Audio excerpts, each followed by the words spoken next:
Hello students, my name is Irfan Badhan. Today we will discuss the topic oscillation.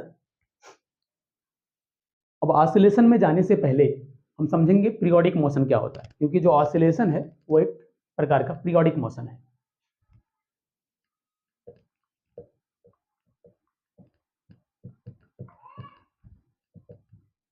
तो periodic motion क्या है? एक ऐसा motion जिसमें ऑब्जेक्ट अपने पाथ को एक रेगुलर इंटरवल ऑफ टाइम के बाद रिपीट करे।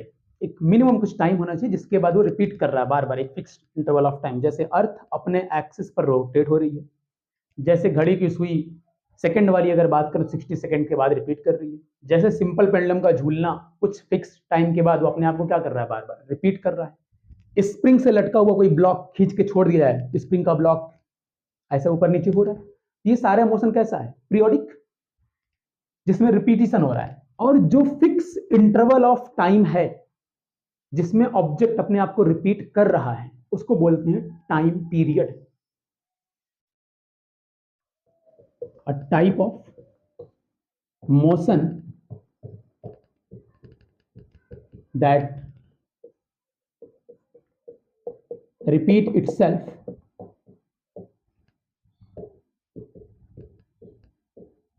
after a fixed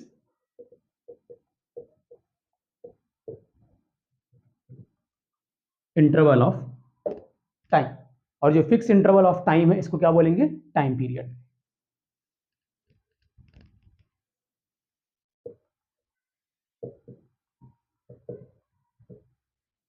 तो किसी भी चीज में, किसी भी मोशन में या फिर किसी फंक्शन की बात कर लेते हैं, अगर मैथमेटिकल बात हो रही है तो कोई फंक्शन अगर ऑसिलेटिंग है या नहीं है, पीरियोडिक है या नहीं है, तो उसमें क्या देखेंगे हम? कुछ एक ऐसी वैल्यू जिसके बाद से वो फंक्शन क्या कर रहा हो, रिपीट कर रहा हो। जरूरी नहीं सिर्फ टाइम के बारे में बात हो, अगर मोशन के बारे में बात कर रहा हूं पर टाइम इंक्लूड कर लेंगे। अगर कोई फंक्शन के बारे में बात कर रहे हैं तो जो एक्सिस के ऊपर फंक्शन का ग्राफ प्लॉट किया जा रहा है उस फंक्शन के उस वैल्यू के बारे में बात कर लेंगे।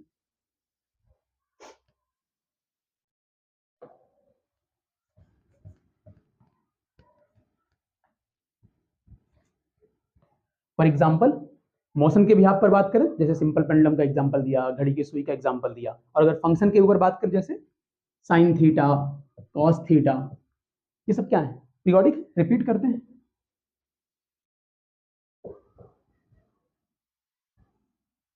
राइट?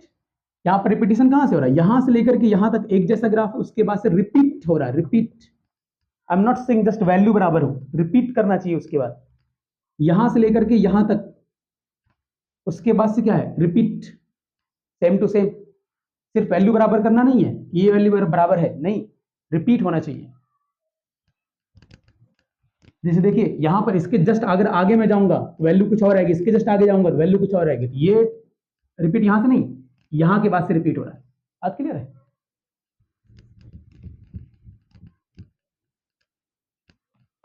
तो पीरियोडिक मोशन में जो बहुत जरूरी चीज ध्यान में रखने वाली, एक तो टाइम पीरियड, और टाइम पीरियड से रिलेटेड टर्म फ्रीक्वेंसी।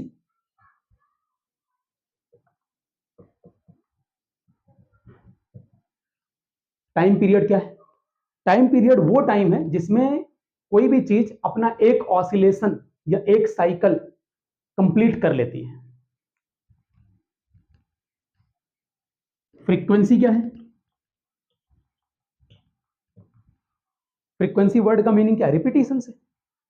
कोई चीज कितनी बार रिपीट कर लेती है किसी गिवन इंटरवल ऑफ टाइम में। जैसे एक फैन है, वो घूम रहा है, हमने उसको देखा 10 सेकंड तक, अब 10 सेकंड में 100 बार घूम गया, 100 बार अपने आप को कंप्लीट कर लिया, राउंड हो गया उसका 100 बार। तो हम क्या बोलेंगे कि भाई जो फैन है उसने 100 साइकिल्स कंप्लीट किए, कितनी देर में? 10 सेकंड्स में। हम बोलेंगे उसकी फ्रीक्वेंसी क्या है? उसकी फ्रीक्वेंसी है 10 साइकिल्स पर सेकंड। ऐसा। तो फ्रीक्वेंसी कैसे डिफाइन करेंगे? नंबर ऑफ ऑसिलेशन या साइकिल, जो भी वर्ड वहां पर सुटेबल हो, या राउंड बोल सकते हैं, रिवोल्यूशन बोल सकते हैं, with respect to given time. कितने टाइम में हुआ सब कुछ। अब अगर मैं फ्रीक्वेंसी को टाइम पीरियड से रिलेट करूं तो एक टाइम पीरियड में कितने नंबर ऑफ ऑसिलेशन या साइकिल या राउंड कंप्लीट होता है? तो एक टाइम पीरियड में एक ऑसिलेशन या एक साइकिल कंप्लीट होता है। तो फ्रीक्वेंसी का एक फॉर्मूला क्या बन गया, ये भी बन गया ना, 1/T। इसकी एसआई यूनिट क्या लिख सकते हैं हम लोग, सेकेंड इनवर्स बोल सकते हैं, या फिर क्या बोल सकते हैं इसको हम लोग, हर्ट्ज बोलते हैं। इस चीज को हम लोग क्या बोलते हैं, हर्ट्ज, एचजेड सिंबल में। या फिर इसी को हम क्या बोलते हैं, साइकिल्स पर सेकेंड, ऊपर साइकिल्स या ऑसिलेशन पर सेकेंड। मिनट के टर्म में लिखना है तो मिनट के टर्म में हो जाएगा। एसआई यूनिट में क्या यूज करेंगे भाई, सेकेंड यूज करेंगे या फिर हर्ट्ज यूज करेंगे।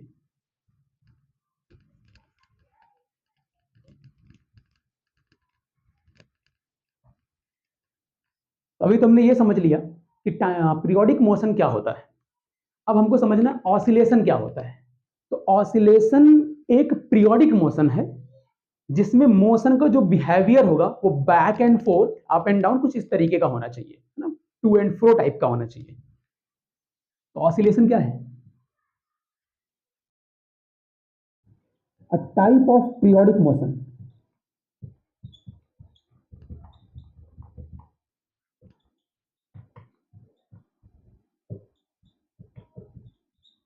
having back and forth behavior of motion,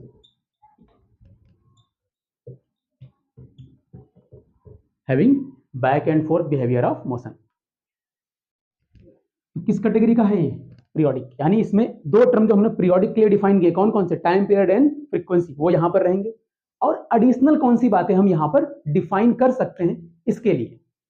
तो एडिशनल कुछ बातें डिफाइन करें, पहले इसके लिए कुछ एग्जांपल देखते हैं। जैसे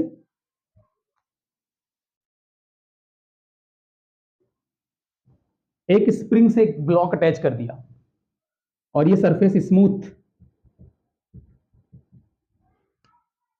ये ब्लॉक आराम से रेस्ट में है, कोई रिजल्टेंट फोर्स नहीं लग रहा है। इस ब्लॉक को थोड़ा खींचा और छोड़ दिया, अब ये ब्लॉक कैसा मोशन करेगा, ये ब्लॉक यहां पर लाके छोड़ दिया, ये ब्लॉक वापस इधर जाएगा ना, फिर ड्यू टू इनर्शिया आगे क्रॉस करेगा।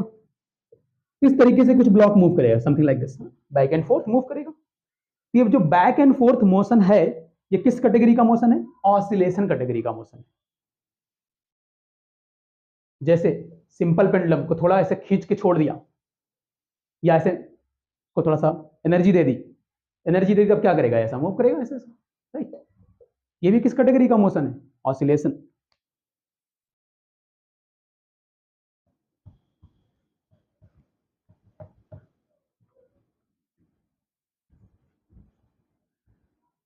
जो भी ऑसिलेशन है वो पीरियोडिक है, बट जो पीरियोडिक है वो जरूरी नहीं कि ऑसिलेशन हो। जैसे घड़ी की सुई का चलना, कंप्लीट राउंड कर रही है, तो उसका जो मोशन है वो पीरियोडिक तो है, बट हम उसको ऑसिलेशन नहीं बोलेंगे। अर्थ का रोटेट होना पीरियोडिक है, लेकिन ऑसिलेशन नहीं बोलेंगे। और कुछ एग्जांपल देख लेते हैं पीरियोडिक और ऑसिलेशन से रिलेटेड। लेट्स से एक स्विमर है, स्विम करते हुए जा रहा है दूसरे एंड पर, ठीक है, एक स्विमर है, स्विम करते हुए दूसरे एंड पे जा रहा है, फिर वापस आ रहा है। अगर कोई फिक्स टाइम डिफाइन नहीं हो रहा वहां पर, या फिर रिपीटिशन ऐसा डिफाइन नहीं हो रहा है, तो ये हम इसको क्या बोलेंगे, भाई रिपीटिंग तो हो रहा है ठीक है, लेकिन हम इसको पीरियोडिक नहीं बोलेंगे। गया है स्विमर, वापस आया है, अगर कोई फिक्स टाइम डिफाइन नहीं हो रहा है तो हम इसको पीरियोडिक भी नहीं बोलेंगे। और ये बैक एंड फोर्थ भी हुआ है तो ऑसिलेशन भी नहीं बोला जाएगा। तो ऑसिलेशन होने के लिए क्या जरूरी, कम से कम पीरियोडिक हो।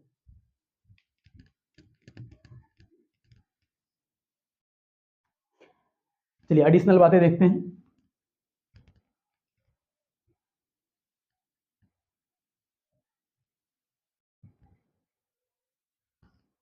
कुछ एडिशनल टर्म को डिफाइन करने के लिए मैं एक एग्जांपल के थ्रू चलूंगा। स्प्रिंग के साथ अटैच किया हुआ मैंने एक ब्लॉक, यहां पर स्प्रिंग फिक्स है और ये सरफेस है स्मूथ। ये सरफेस कैसी है, स्मूथ। अब इस वाले ब्लॉक को मैंने क्या किया, थोड़ा सा खींचा है, थोड़ा सा एनर्जी दी, कुछ एनर्जी देना पड़ेगा। ऑसिलेशन अपने आप से नहीं स्टार्ट हो जाएगा, कुछ एनर्जी उसको देना पड़ेगा। जब वो रेस्ट कंडीशन में कोई चीज है, इक्विलिब्रियम कंडीशन में कोई चीज है, तो अपना मोशन अपने आप स्टार्ट नहीं कर लेगी वो, हमें कुछ एनर्जी देना पड़ेगा। Oscillation does not start itself, we have to provide some energy।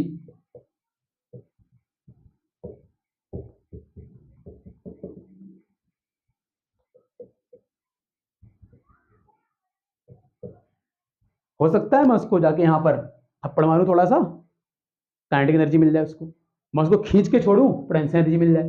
कोई एक एनर्जी चाहिए उसको ताकि वो ऐसा ऑसिलेट कर सके।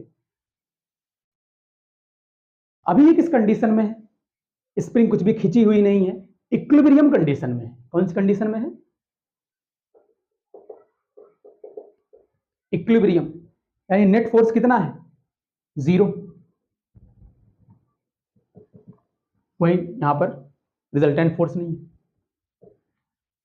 अब बॉडी जहां पर इक्विलिब्रियम में रहती है वहां पर दो तरीके का इक्विलिब्रियम हो सकता है, स्टेबल और अनस्टेबल।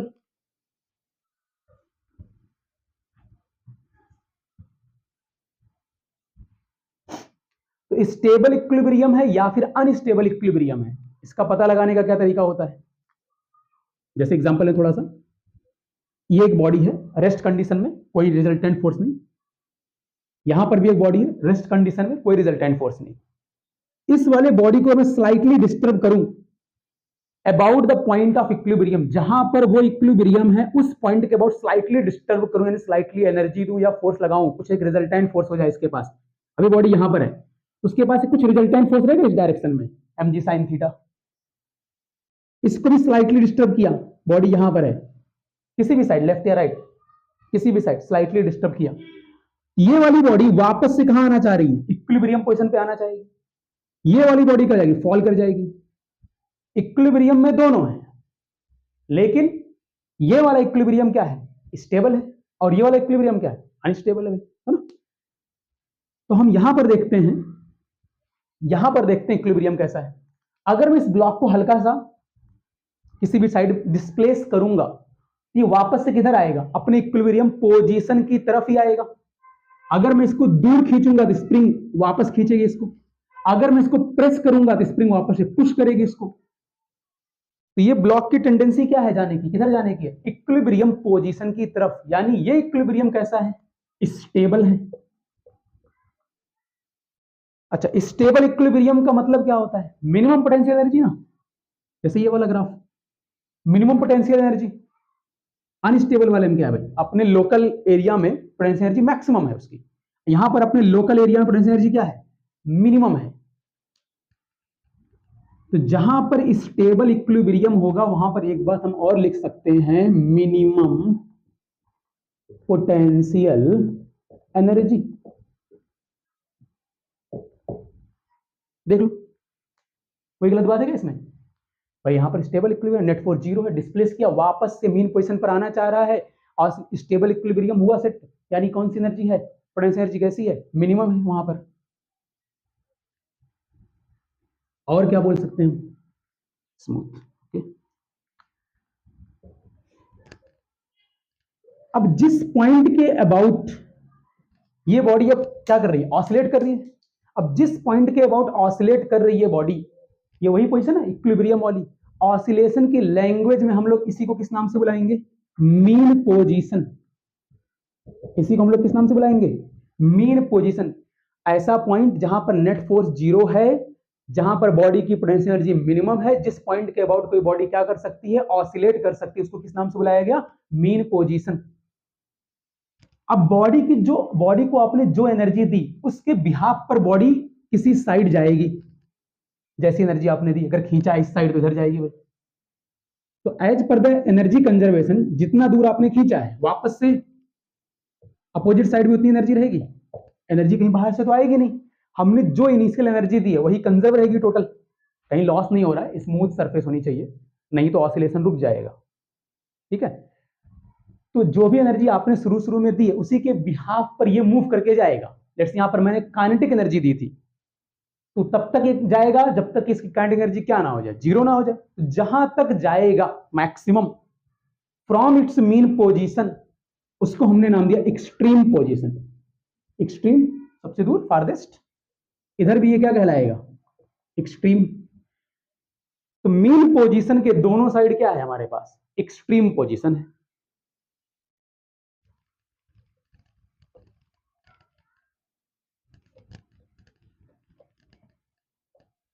तो हमने कौन कौन सी बातें बताई? ऑसिलेशन में मीन पोजीशन किसको बोला? जहां पर इक्विलिब्रियम है, जहां पर नेट फोर्स 0, जहां पर पोटेंशियल एनर्जी क्या है? मिनिमम है। मीन पोजीशन से कितना दूर तक गया मैक्सिमम, उसको क्या बोला गया, एक्सट्रीम पोजीशन। ये दोनों पॉइंट्स और ये वाला मीन। मीन पोजीशन और एक्सट्रीम पोजीशन के बीच का जो गैप है इसको बोला जाएगा एम्पलीट्यूड। एम्पलीट्यूड क्या है, एक डिस्प्लेसमेंट है from the mean position to the extreme position. ध्यान मेरे, मीन पोजीशन से हम लोग मेजर कर रहे हैं, ऐसा नहीं कि आप ओरिजिन से मेजर करेंगे। यहां पर ओरिजिन ही क्या है, मीन पोजीशन है। ओरिजिन कहीं पर भी डिफाइन कर सकते हैं, हमको मेजरमेंट करना है, जीरो मार्किंग कहीं पर भी रख सकते हैं, लेकिन बाय डिफॉल्ट कहां से मेजर होगा, ये मीन पोजीशन से। अच्छा, और हमने यहां पर क्या देखा,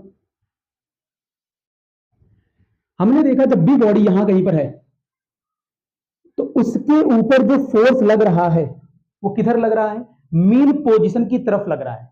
क्या टेंडेंसी है फोर्स की, जो भी स्प्रिंग अटैच है वहां पर एग्जांपल में हमारे, स्प्रिंग क्या कर रही है, बॉडी को वापस खींच के लाना चाह रही है। अगर बॉडी इधर है, स्प्रिंग क्या कर रही है, इसको पुश कर रही है, बोली वापस जाओ, कहां पर, मीन पोजीशन पर। तो एक जो फोर्स लग रहा है उसकी टेंडेंसी क्या, रीस्टोर करने की टेंडेंसी है। क्या रीस्टोर करने की टेंडेंसी है, मीन पोजीशन को। इसको हमने नाम दिया रीस्टोरिंग फोर्स। क्या नाम दिया, restoring force. Don't get confuse, मैंने थोड़ी देर पहले बोला रिजल्टेंट फोर्स क्या रहेगा मीन पोजीशन पर, जीरो। मैं कहां पर बात कर रहा हूं इस समय, मीन पोजीशन के लेफ्ट या राइट बात कर रहा हूं। यहां पर रिजल्टेंट फोर्स जीरो नहीं रहेगा, यहां पर तो कुछ फोर्स लगेगा ना, तभी तो बॉडी वापस आएगी। तो वो फोर्स खींच के ला रहा है किधर, मीन पोजीशन की तरफ। वो फोर्स धक्का लगा रहा है किधर, मीन पोजीशन की तरफ। तो एक बात हम और कह सकते हैं, यहां पर काम करेगा रीस्टोरिंग फोर्स। किस डायरेक्शन में काम करेगा, टूवर्ड्स द मीन पोजीशन। ठीक है, अच्छा, और क्या देख सकते हैं हम यहां पर, जब बॉडी राइट साइड है मेरे एग्जांपल में, तो मैं इसको नाम देता हूं लेट से plus x displacement, positive side. तो फोर्स की डायरेक्शन क्या है, नेगेटिव है। देखिए डिस्प्लेसमेंट कैसा है, जब पॉजिटिव है उस समय फोर्स कैसा है, नेगेटिव है। जब डिस्प्लेसमेंट नेगेटिव है उस समय फोर्स की डायरेक्शन किधर, राइट साइड, पॉजिटिव है। तो इसी सेंटेंस को मैं दूसरे लैंग्वेज में क्या लिख सकता हूं, जो रीस्टोरिंग फोर्स है वो डिस्प्लेसमेंट के अपोजिट डायरेक्शन में लगेगा। अच्छा, और क्या बोल सकता हूं, बॉडी जितना दूर जाएगी, तो हमारे एग्जांपल में जो स्प्रिंग है, स्प्रिंग उतना ज्यादा एक्सटेंड होगी, यानी रीस्टोरिंग फोर्स जो लग रहा है उतना ज्यादा लगेगा। तो मैं ये भी बोल सकता हूं कि रीस्टोरिंग फोर्स डिस्प्लेसमेंट के अपोजिट डायरेक्शन में और डिस्प्लेसमेंट के प्रोपोर्शनल रहेगा। क्या बोल सकता हूं, डिस्प्लेसमेंट के अपोजिट डायरेक्शन में और डिस्प्लेसमेंट के प्रोपोर्शनल लगेगा।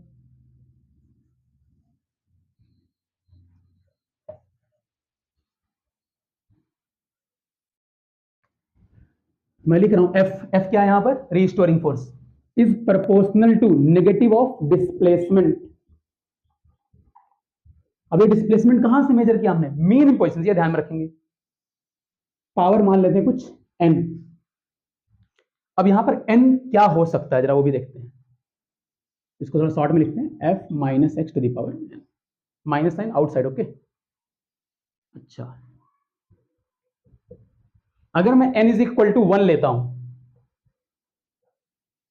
ये है मेरा मीन पोजीशन, ये है एक्सट्रीम, इधर भी एक्सट्रीम, लेट से बॉडी यहां पर है, तो डिस्प्लेसमेंट यहां पर कैसा है, नेगेटिव, सॉरी पॉजिटिव।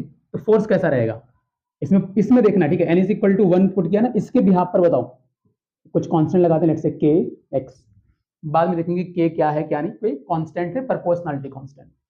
x की वैल्यू अगर मैं पॉजिटिव पुट करूंगा तो फोर्स की वैल्यू कैसी आएगी, नेगेटिव आएगी, यानी फोर्स इधर हो गया नेगेटिव। अच्छा, अगर बॉडी इधर है तो x कैसा है, नेगेटिव। x की वैल्यू अगर नेगेटिव पुट करूंगा तो फोर्स की वैल्यू कैसी आएगी, पॉजिटिव आएगी। तो यहां पर क्या मिला मुझको, force is always acting towards the mean position. चलिए n इज इक्वल टू 2 लेते हैं, तो क्या मिल जाएगा, f is equal to minus k x square. ये एक्सट्रीम, ये एक्सट्रीम, ये मीन। बॉडी यहां पर है, बॉडी यहां पर मतलब डिस्प्लेसमेंट कैसा है? पॉजिटिव।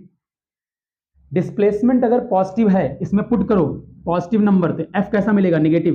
Very good. फोर्स किधर लग रहा है? मीन पोजीशन की तरफ लग रहा है। All good.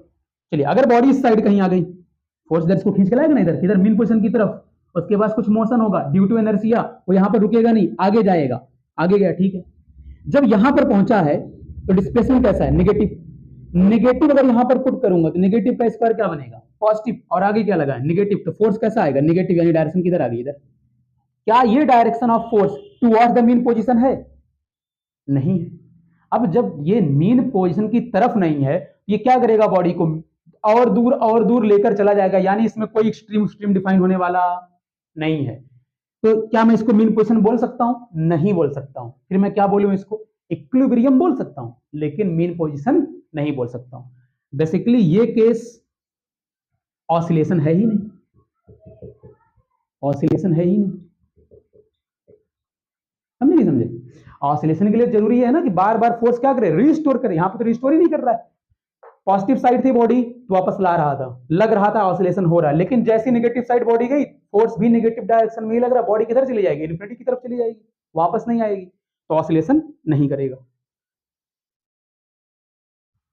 तो मैं यहां पर क्या कंक्लूड कर सकता हूं?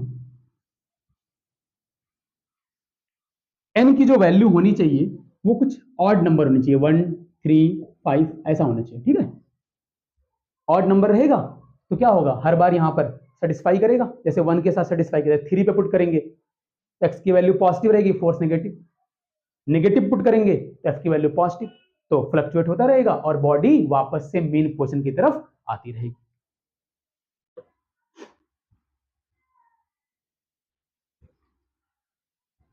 अब जब मैं n is equal to 1 put कर रहा हूं तो मेरे पास क्या आ रहा है? f is equal to minus k x.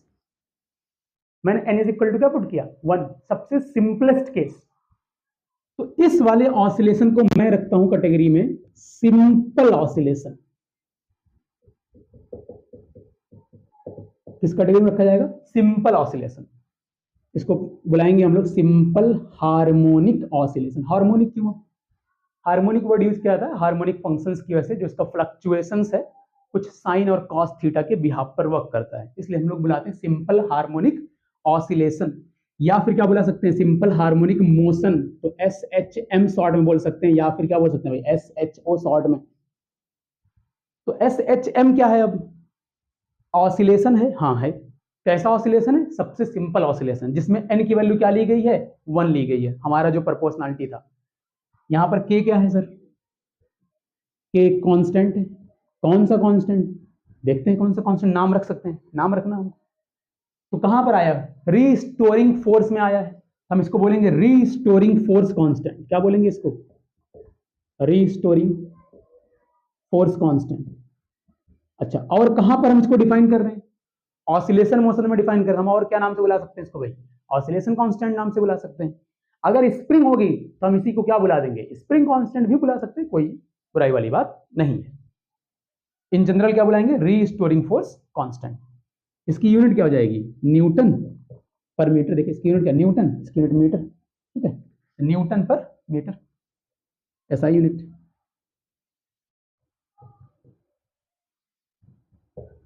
Dimensional formula हो जाएगा mt माइनस 2, ठीक है। चलिए आगे देखते हैं।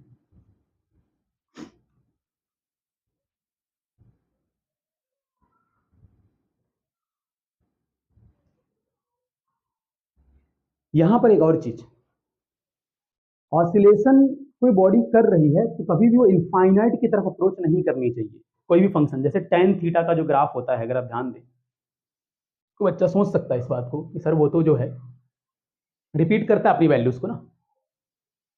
बट इस ग्राफ में एक जो फॉल्ट है वो ये इनफाइनाइट की तरफ अप्रोच करता है, तो हम इसको ऑसिलेटिंग कैटेगरी में नहीं रख सकते हैं। एम्पलीट्यूड कितना गया? इनफाइनाइट गया, तो it will not be the part of oscillating category और harmonic category.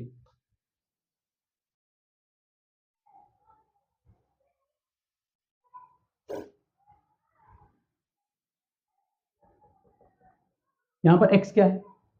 Displacement from the mean position.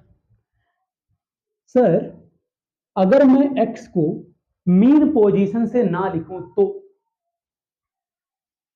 मैं कहीं और से लिखूं तो, यानी जो मीन पोजीशन है उसको जीरो ना बोलूं, मैं उसको जीरो ना बोलूं। जैसे एग्जांपल लेते हैं इसके लिए,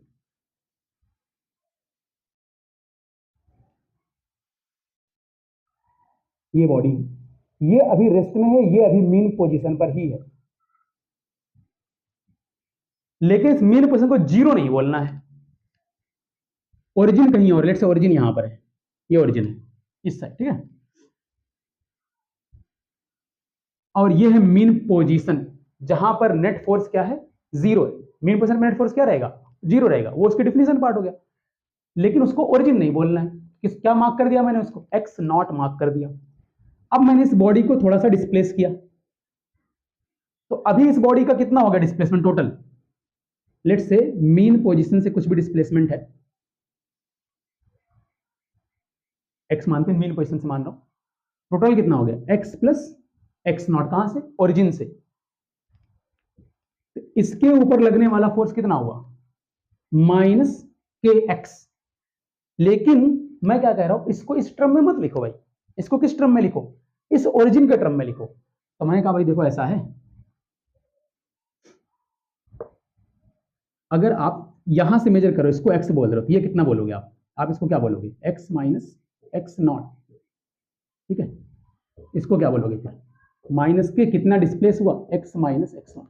मैंने चेंज क्यों किया, मैंने कहा यहां से मेजर करो, इस ब्लॉक की पोजीशन क्या है, x from the origin. Force किसके बिहाफ पर लगता है, फ्रॉम दी मीन पोजीशन, तो मीन पोजीशन से कितना शिफ्ट हुआ, एक्स माइनस एक्स नॉट। वही जो फोर्स का फॉर्मूला था वो क्या बन गया, माइनस के एक्स प्लस के एक्स नॉट। तो क्या ये एसएचएम नहीं है सर, है, फिर भी एसएचएम है। मीन पोजीशन से डिस्प्लेसमेंट बस यहां पर नहीं है, तो यहां पर आप क्या देखेंगे कि जो फोर्स का वैल्यू है, जो फंक्शन, थोड़ा सा शिफ्ट कर गया है, क्योंकि आपने क्या शिफ्ट कर दिया, ओरिजिन शिफ्ट कर दिया, ठीक है। तो सर मीन पोजीशन पर फोर्स कितना होगा, पुट कर लो ओरिजिन के बिहाफ पर। मीन पोजीशन कहां पर, एक्स नॉट पर है, माइनस के एक्स की वैल्यू कितना पुट करो, एक्स नॉट कितना आएगा, जीरो ही आना चाहिए। मीन पोजीशन पर फोर्स कितना आना चाहिए, जीरो ही आना चाहिए, ठीक है। इसके ऊपर एक दो एग्जांपल देखते हैं।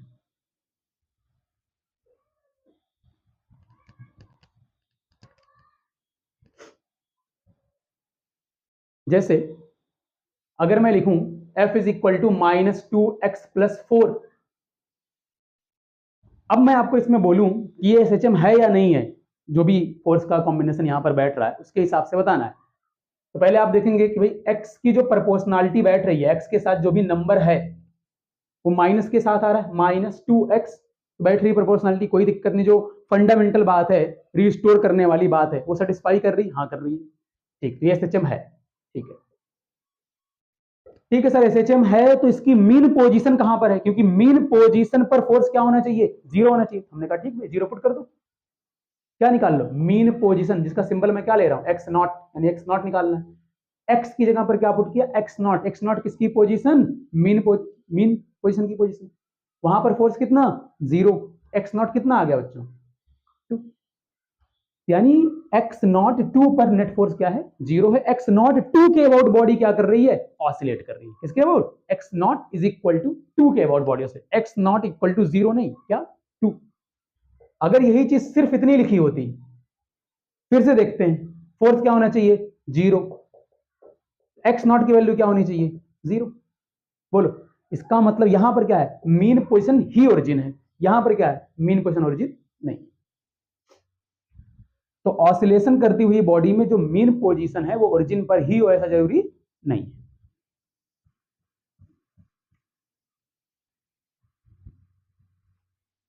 ये बात हमने किसके लिए कर लिया, फोर्स के लिए। और अब एक्सेलरेशन के लिए थोड़ा देख लेते हैं, क्या लिखा मैंने, के x plus minus x not, कुछ भी हो सकता है, प्लस भी हो सकता है, माइनस भी हो सकता है। तो एक्सेलरेशन क्या हो जाएगा, minus k divide by m x minus x naught. बोलो,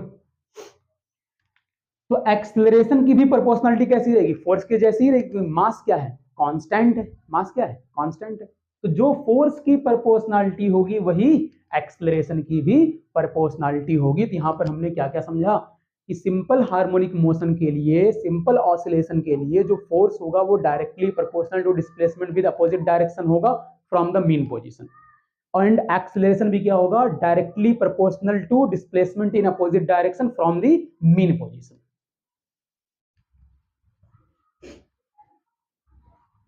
ग्राफ कैसा बनेगा, फोर्स वर्सेस डिस्प्लेसमेंट, कौन सा फोर्स, रीस्टोरिंग फोर्स। अगर मीन पोजीशन 0 है, ठीक है, x naught is equal to क्या है 0, तो ग्राफ कैसा बन जाएगा, ऐसा बन जाएगा माइनस के एक्स, ठीक है, स्ट्रेट लाइन पूरा माइनस के एक्स का ग्राफ। ग्राफ कहां तक बनेगा, लिमिटेड बनेगा, ऐसा नहीं पूरा इन्फिनिटी तक बना दो।